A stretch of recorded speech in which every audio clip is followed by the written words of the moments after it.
जैसे ही सूर्यास्त का समय आया, संध्या का समय आया, भगवान ने हिरण्यकशिपु को जंघाओं पर पटक लिया। भगवान नृसिंह देहली पर विराजमान हो गए। देहली पर भगवान नृसिंह विराजमान हो गए, इसलिए देहली को भगवान नृसिंह का आसन माना गया।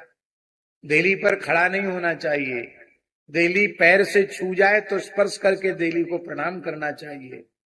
पूर्व काल में माताएं सूर्योदय के पूर्व गाय के गोबर से, मिट्टी से चौका लगाकर देहली का पूजन कर देती थी, इसलिए घर में कोई उपद्रव नहीं होता था, अलाय बलाय नहीं घुसती थी। अब तो घरों में देहली ही नहीं है बिना रोक टोक, इसलिए कम से कम मुख्य द्वार पर तो देहली अवश्य बनानी चाहिए। देहली आवश्यक है प्रत्येक भवन में। पुराने मंदिरों में देखा होगा, घरों में देखा होगा, सब घरों में देहली बनती है।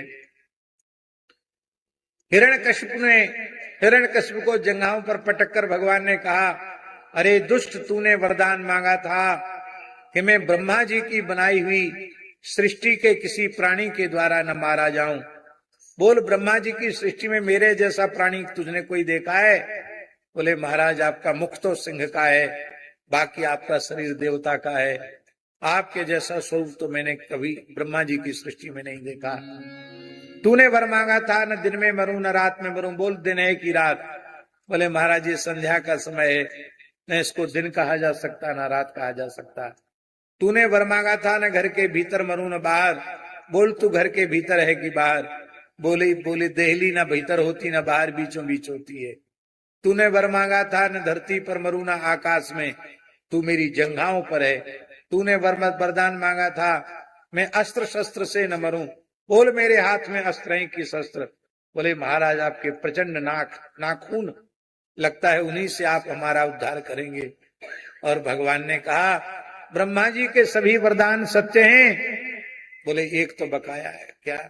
मैंने कहा था 12 महीने में से किसी महीने में न मरूं। भगवान ने कहा, तुम्हारे लिए हमने 13वां महीना बना दिया, पुरुषोत्तम मास। उस समय अधिक वैशाख मास था। बोले, ब्रह्मा जी के सब वरदान सत्य हैं? बोले, हाँ सत्य हैं। पुरुषोत्तम मास अभी जेठ में आने वाला है, इसका बड़ा महात्म्य है। पुरुषोत्तम मास में कोई भी सत्कर्म हजारों गुना हो जाता है, अनंत गुना हो जाता है। कार्तिक मास में जो दीपदान की विधि है, वो दीपदान का पुण्य अधिक मास पुरुषोत्तम मास में 1000 गुना बढ़ जाता है।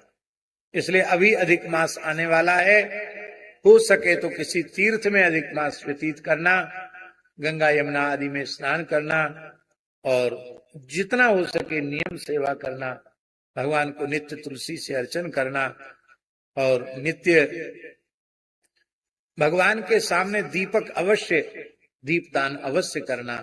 बोलो भक्तवत्सल भगवान।